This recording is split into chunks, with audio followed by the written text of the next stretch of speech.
Iran, అమెరికాల మధ్య జరుగుతున్న యుద్ధం తాలూకు ఆర్థిక ప్రభావం ప్రపంచం మీద పెరుగుతోంది.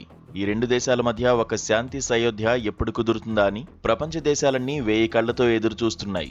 అమెరికా అధ్యక్షుడు ట్రంప్ యుద్ధాన్ని గెలిచేశామని ప్రకటించుకుంటూ హోర్ముజ్ జలసంధికి 1000 కిలోమీటర్ల దూరంలో నిల్చుని డాంబికాలు పలుకుతున్నాడు. కానీ వాస్తవం వేరేలా ఉంది. అత్యంత ధనిక దేశము, సైనికంగా శక్తివంతమైన దేశమై ఉండి కూడా అమెరికా గగనతలం నుంచి ఇరాన్పై బాంబులు, టామ్హాక్ క్షిపణులు వేయడం తప్ప ఇరాన్ నేల మీద కాలు పెట్టే సాహసం చేయడం లేదు. ఈ హోర్ముజ్ దిగ్బంధం ఇంకా ఇలా ఎన్నాళ్లు కొనసాగుతుందో ఎవరికీ అంచనాకు చిక్కడం లేదు. అమెరికా నుంచి ఇండియా వరకు చమురు, గ్యాస్ ధరల మంటలు ప్రజల్ని తాకుతున్నాయి. ఎవరు ముందు తలొగ్గుతారు, నష్టాన్ని సుదీర్ఘకాలం భరించే శక్తి ఎవరికొంది అన్న బలాబలాల పరీక్షగా ఇది కొనసాగుతున్నది. అందరూ ఇరాన్ తలొగ్గుతుందని ఎదురు చూస్తున్నారు. కానీ వాస్తవానికి ఒకప్పటికీ ఇప్పటికీ భౌగోళిక రాజకీయాలు చాలా మారిపోయాయి. ఇరాన్ నేడు ఒక శక్తివంతమైన దేశంగా పునరుత్థానం పొందింది.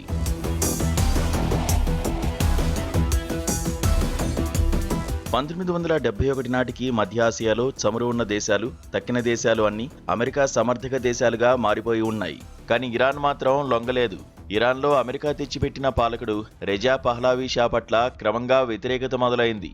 పాశ్చాత్య సంస్కృతి పట్ల, ముఖ్యంగా స్త్రీలు పాశ్చాత్య దుస్తులు వేసుకోవడం పట్ల కింది వర్గం పురుషుల నుంచి ఒక పితృస్వామ్య భావజాలంతో కూడిన ప్రతిఘటన మొదలైంది. ఇస్లామిక్ విలువలు ధ్వంసం అవుతున్నాయని సనాతనవాదుల నుంచి వ్యతిరేకత మొదలైంది.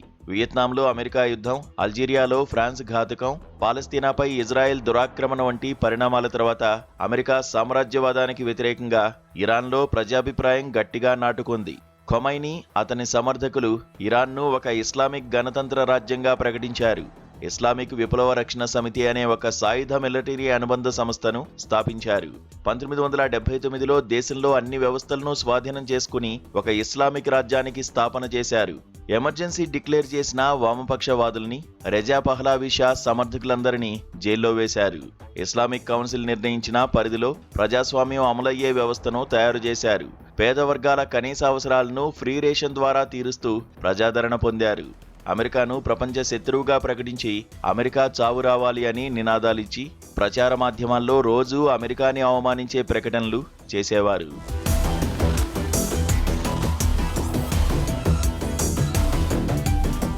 1979 విప్లవం జరిగిన కొన్ని నెలలకు ఒకరోజు 100 మంది విద్యార్థులు అమెరికా రాయబార కార్యాలయంలోకి వెళ్లి 64 మంది దౌత్య సిబ్బందిని బందీలుగా పట్టుకున్నారు. వారిని విడిపించడానికి ఆపరేషన్ ఈగల్ క్లా పేరుతో అమెరికా కమాండోలను పంపిస్తే వారి హెలికాప్టర్లు ఇరాన్ ఎడారిలో కూలిపోయాయి. చివరికి అమెరికా ఏడాది పాటు బతిమిలాడి ఇరాన్కి చెందిన $8 బిలియన్ ఇచ్చిన తర్వాతే బందీలకు విముక్తి లభించింది. ఇది ఇరాన్కు అతిపెద్ద విజయం. అమెరికా ప్రెసిడెంట్ జిమ్మీ కార్టర్కు అతిపెద్ద అవమానం. అప్పటినుంచి ఇరాన్లో ప్రభుత్వాన్ని మార్చడం దీర్ఘకాలిక లక్ష్యంగా అమెరికా ఎదురు చూస్తూనే ఉంది. 1981లో ఇరాన్ అధ్యక్షుడు సద్దాం హుస్సేన్ను ఉసిగొలిపి ఇరాన్పై ఒక విఫల యుద్ధం చేయించింది. 8 ఏళ్ల ఆ యుద్ధంలో ఇరాన్ అజేయంగా నిలవడమే గాక తమ దేశాన్ని ఎలా నిర్మాణం చేయాలో, ఎలా రక్షించుకోవాలో నేర్చుకుంది. ఒక దీర్ఘకాలిక రక్షణ వ్యూహాన్ని కూడా అమలు చేయడం ప్రారంభించింది. పాలస్తీనా అంశాన్ని అన్ని గల్ఫ్ దేశాలు వదిలేసి అబ్రహం తీర్మానం అని ఇజ్రాయెల్తో వాణిజ్య సంబంధాలు పెట్టుకున్న సందర్భంలో ఇరాన్ మాత్రం అన్ని నష్టాలను భరిస్తూ పాలస్తీనా ప్రజలకు తన ధర్మంగా మద్దతిచ్చింది. 1984లో లెబనాన్లో హిజ్బుల్లా సంస్థను నిర్మించి లెబనాన్ను ఇజ్రాయెల్ ఆక్రమణ నుంచి విముక్తి చేసి కాపాడే శక్తిగా దాన్ని రూపొందించింది. 1991లో సోవియట్ యూనియన్ పడిపోయిన దశలో సిరియాకు మద్దతు ప్రకటించి ఇజ్రాయిలీ దాడుల నుంచి రక్షించే బాధ్యతను తీసుకుంది. తమపై టెర్రరిస్టు దేశం అనే ముద్రపడినా భయపడకుండా తన నైతిక కోణాన్ని ఇరాన్ స్పష్టంగా అన్ని విధానాల్లో అమలు చేసింది.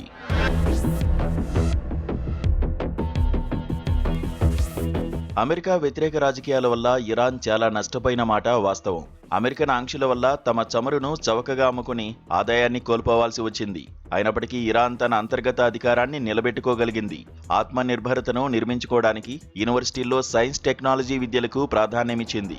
అణు విద్యుత్, వ్యవసాయ సాంకేతికత, కెమికల్స్ వంటి రంగాల్లో భారీగా అభివృద్ధి సాధించింది.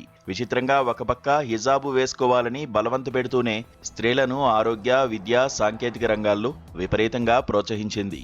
ముస్లిం దేశాల్లో అత్యధికమైన మహిళా కార్మికులు కలిగిన ప్రత్యేకమైన దేశంగా ఎదిగింది.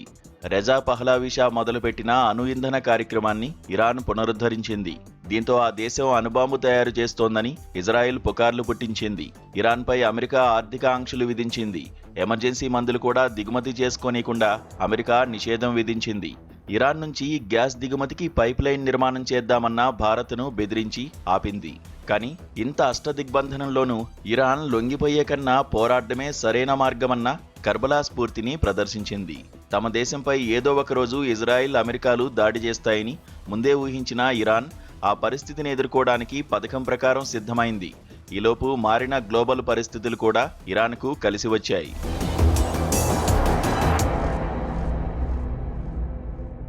2014 తర్వాత చైనా, రష్యాలకు వ్యతిరేకంగా అమెరికా చేసే రహస్య యుద్ధం ఇరాన్కు ఒక కొత్త జీవితాన్నే ఇచ్చింది.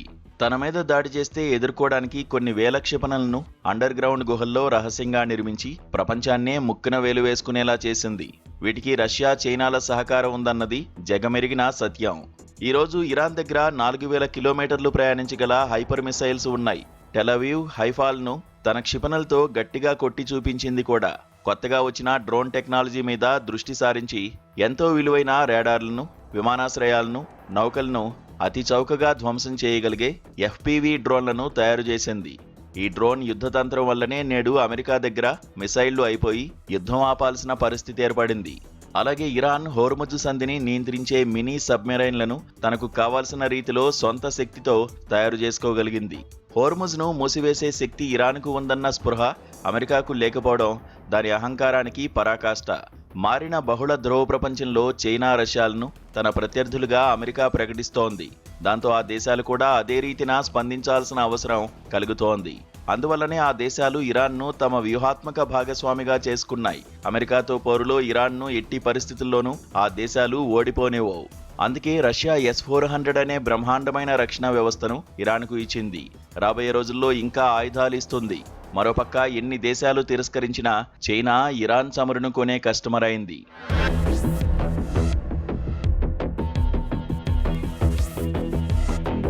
ఈ యుద్ధంలో అమెరికా గత 60 రోజులుగా ఇరాన్పై వేల దాడులు చేసింది. ఇరాన్ వైమానిక, నౌకాదళ శక్తిపైన, ఆర్థిక వసతుల మీద బాంబులు వేసింది. 2000 మందికి పైగా ప్రజలను చంపింది. ఇరాన్ సుప్రీం ఇమాం అలీ ఖొమైనీని, అతని భార్యను, కూతురును, అల్లుడిని, ఇంటెలిజెన్స్ చీఫ్ లరిజాను, ఇంకా 39 మందికి పైగా నాయకులను హతమార్చింది. అయినా ఆత్మస్థైర్యం కోల్పోని ఇరాన్ను చూస్తే అది సాధారణ దేశం కాదు అనిపిస్తుంది. వలీ నస్ర్ వంటి మేధావుల ప్రతిపాదన ప్రకారం ఇరాన్ సోషల్ సైకాలజీ 3 పునాదుల మీద నిర్మితమైంది.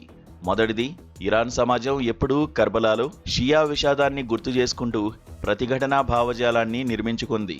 2, ఇస్లామిక్ సంప్రదాయంతో పాటు ప్రజాస్వామ్యం, ఆత్మనిర్భరత, సాంకేతిక స్వతంత్రతను నమ్ముకుంది. 3, తన అవసరాల కోసమని తన విలువలను తాకట్టు పెట్టే రాజకీయాలు ఆ దేశం ఎన్నడూ చేయలేదు. అమెరికా అధ్యక్షుడు ట్రంప్కు తాను ఓడిపోయానని చెప్పడం ఇష్టం లేదు. న్యాయంగా అమెరికా గల్ఫ్ వదిలిపెట్టి వెళ్లడమే ఈ సమస్యకు పరిష్కారం. అది ఎప్పటికైనా జరగాల్సిందే. గల్ఫ్ దేశాలు కూడా ఇరాన్తో సంధి చేసుకుని శాంతియుత సహజీవనం చేయక తప్పదు. ఇక ఇజ్రాయెల్ను కట్టడి చేసుకునే బాధ్యత అమెరికాదే. అఖండ జియానిస్ట్ ఇజ్రాయెల్ ఇక అసాధ్యం. నెతన్యాహు తన నేరాలను తప్పించుకోవడానికి చేసే చివరి యుద్ధం ఇదని విమర్శకులు అంటున్నారు. మారిన భౌగోళిక రాజకీయాలను భారత్ సరిగా అర్థం చేసుకుంటుందా, లేక అమెరికాకు దాసోహం అంటుందా అన్నది చూడాలి.